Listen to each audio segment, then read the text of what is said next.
Las propiedades mecánicas de los materiales.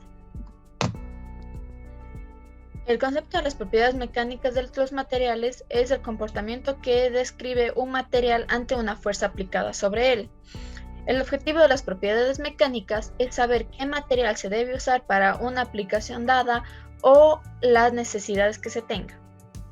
La finalidad es saber escoger bien el material para cada proyecto o aplicación que se tenga. De ahí se tienen los tipos de propiedades. En las propiedades mecánicas de los materiales se tienen los tipos, que son maleabilidad, elasticidad, higroscopicidad, gendibilidad, resiliencia, cohesión, plasticidad, dureza, resistencia y ductilidad. Se comienza con la cohesión. La cohesión es la resistencia de los átomos a separarse unos de otros. Luego se tiene la plasticidad. La plasticidad es la capacidad que tiene un material para mantener la forma del objeto que lo deformó. La plasticidad es la propiedad que llega a tener un material biológico o de algún otro tipo de llegar a deformarse permanentemente e irreversible cuando éste se encuentra sometido a tensiones por encima de su rango elástico. La deformación plástica.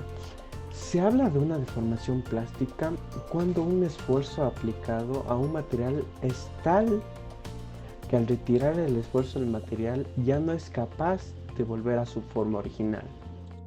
Luego se tiene la dureza. La dureza es la resistencia que opone un cuerpo a ser penetrado por otro. Esta es una propiedad que nos informa sobre el desgaste que tiene un material. Lo que es la dureza elevada. Esta es la resistencia que llega a tener un objeto a la deformación plástica. También llega a tener lo que es una mayor resistencia al desgaste y mayor resistencia a la tracción. Aquí en la imagen podemos ver la escala de Mohs, que es la dureza que llega a tener los minerales, siendo 1 el talco con una resistencia muy blanda y el 10 siendo el diamante con una resistencia muy alta, es decir que es muy duro. Después de esto vamos a ver lo que es los ensayos para poder llegar a medir una dureza. Existen varios tipos, por ejemplo los que es la de Rowell. Esta consiste en aplicar una carga sobre el objeto en medición intermediado por un penetrador. Este puede ser un penetrador esferocónico de diamante o una esfera de acero o metal duro, y se mide cuando ese penetrador se profundiza en el objeto a medir. La siguiente escala se denomina dureza de Brindle. Esta es una escala de medición de dureza de un material, por así decirlo, mediante la identificación, midiendo la penetración de un objeto en el material a estudiar. Lo que es la escala de Vickers. Esta se calcula midiendo ópticamente las longitudes diagonales de la impresión dejada por el penetrador. Esto se puede observar prácticamente mediante un microscopio. Aquí se puede ver los ensayos para llegar a medir la dureza, lo que es el de Brindle, el de Vickers, el de Cobbs y el de Rowell. Luego se tiene la resistencia. La resistencia es la propiedad que presenta un material para soportar diversa fuerza.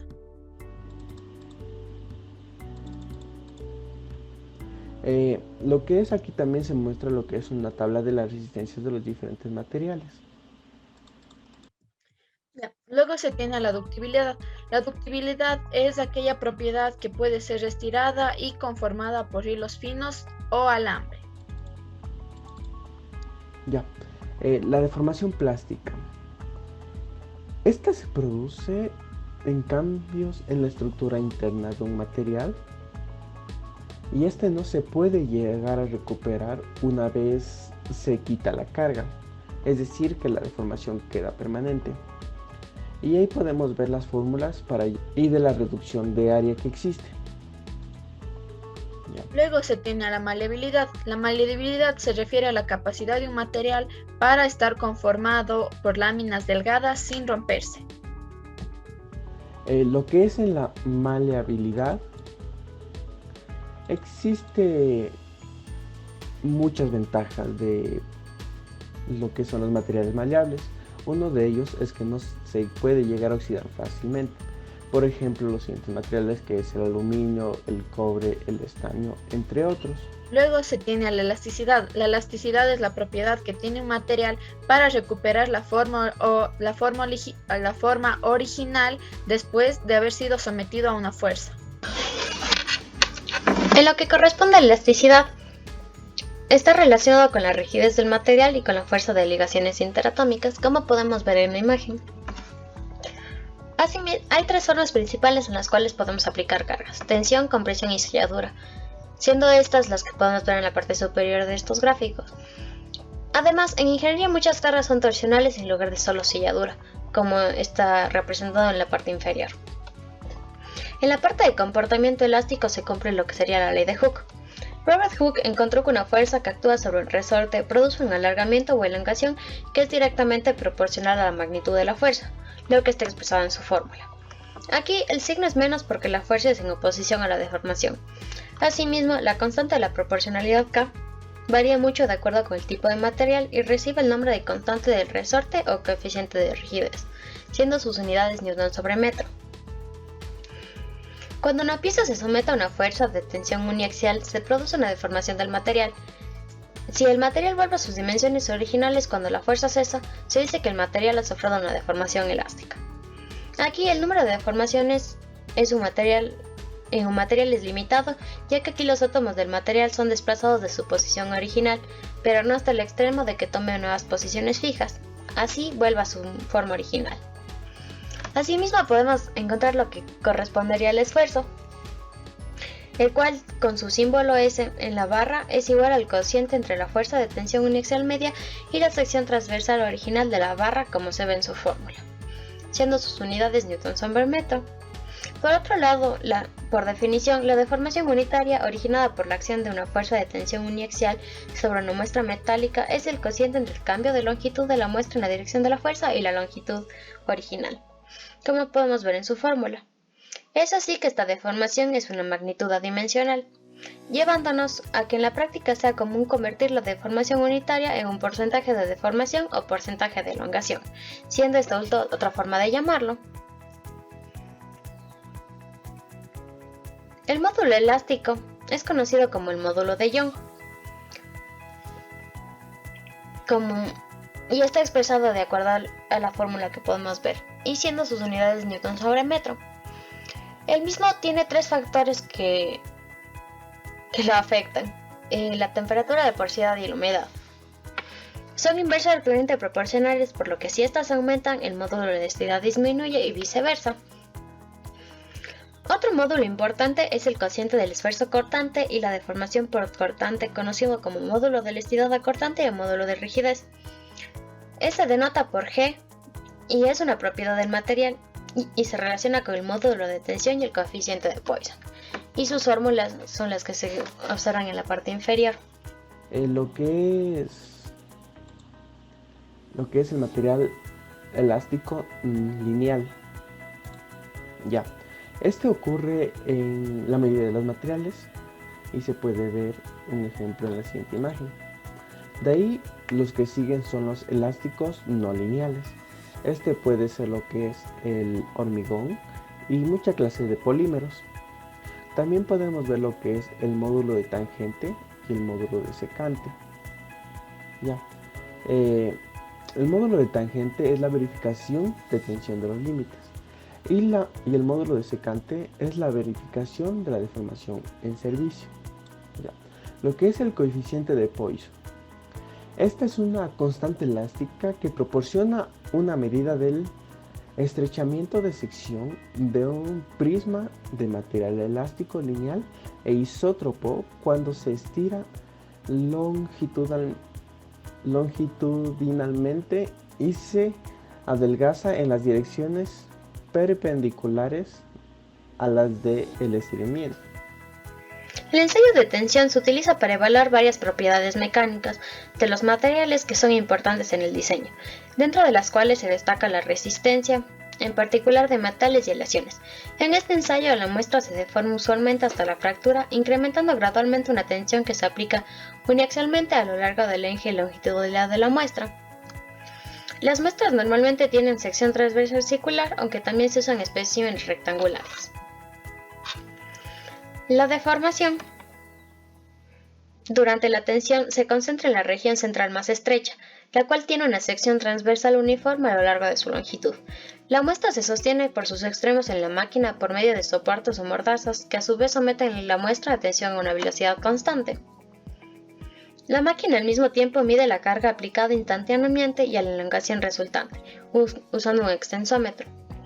Un ensayo de tensión normalmente dura pocos minutos y es un ensayo destructivo, ya que la muestra es deformada permanentemente, o usualmente fracturada.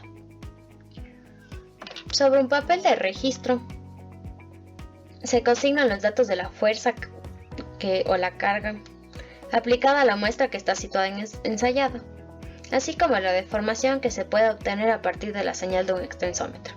Los datos de la fuerza pueden convertirse en datos de esfuerzo y así construirse una gráfica de tensión-deformación, como podemos ver en la parte izquierda. Luego se tiene a la higroscopicidad. Se refiere a la propiedad que tiene un material para exhalar o absorber el agua que se tiene en la atmósfera. Para cada sustancia existe una humedad que se llama de equilibrio, es decir, un contenido de humedad tal de la atmósfera a la cual el material ni capta ni libera humedad al ambiente. Si la humedad ambiente es menor que este valor de equilibrio, el material se secará. En cambio, si la humedad ambiente es mayor, se humedecerá. Así, ciertos materiales como el cloruro de calcio son capaces de captar agua de la atmósfera en casi cualquier condición, porque su humedad de equilibrio es muy alta. Sustancias como estas son usadas como desecadores. En la construcción son importantes los materiales que no permitan impermeabilizar determinadas partes del edificio, para así poder evitar humedades, por ejemplo el ácido sulfúrico y el gel de sílice. Ya, lo que es la higroposidad, esa se refiere a lo que es a la propiedad que tiene un objeto para llegar a absorber y llegar a exhalar agua. Ya. Existen muchos tipos de aparatos que determinan la higroposidad que tiene un objeto.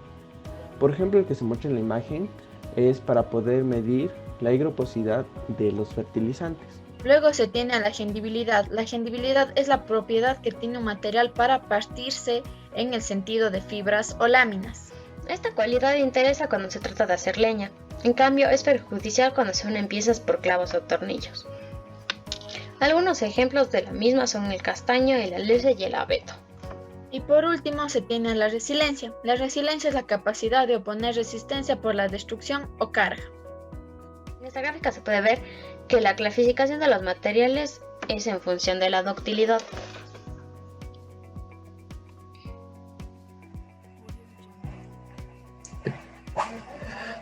Bueno, yo voy a hablar sobre las propiedades mecánicas de los materiales compuestos.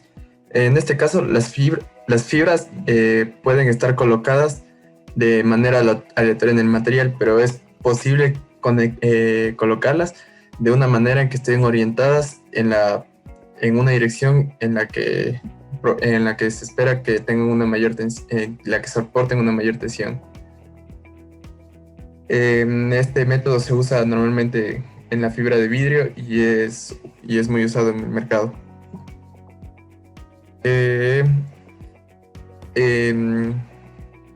Este tipo de técnicas son ampliamente utilizadas en laminados compuestos reforzados con fibra. Y aquí hay una tabla en la que se enumera los valores de las propiedades físicas y mecánicas de las capas representativas de las fibras.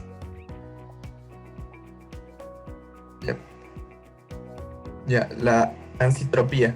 Se dice que un material es anisotrópico porque tiene diferentes propiedades en diferentes direcciones, y controlando la anisotropía se puede llegar a optimizar un material y se va a poder aplicar en las diferentes ramas. y se va a poder obtener las propiedades físicas que se requieren. Ya. Mediante la mecánica de la fractura se trata de dar una explicación acerca de cómo se comportan las imperfecciones en los materiales. Y por ejemplo, si es que todos los materiales contienen pequeñas imperfecciones, en este caso podrían ser pequeñas grietas.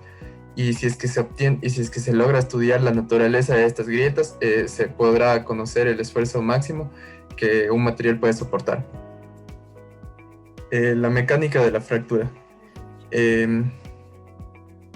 Con este método se puede crear diferentes materiales y se puede tomando en cuenta las imperfecciones. Aquí se toman en cuenta tres variables, como son la propiedad mecánica del material, el esfuerzo gamma que el material debe soportar y el tamaño de la imperfección alfa. La selección de un material. Con el conocimiento del tamaño y del máximo de la imperfección y la magnitud del esfuerzo aplicado, se puede seleccionar un material con las características que se necesite y se puede evitar que las imperfecciones se expandan.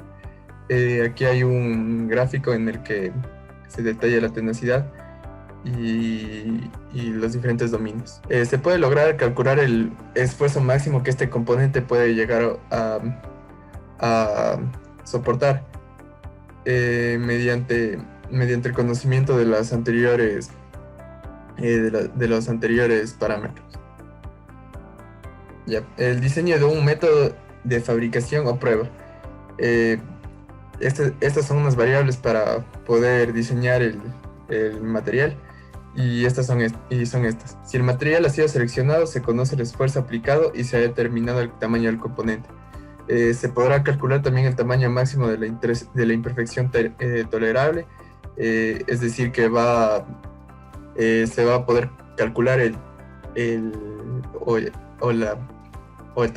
tamaño máximo de que la imperfección puede existir sin que el sistema falle.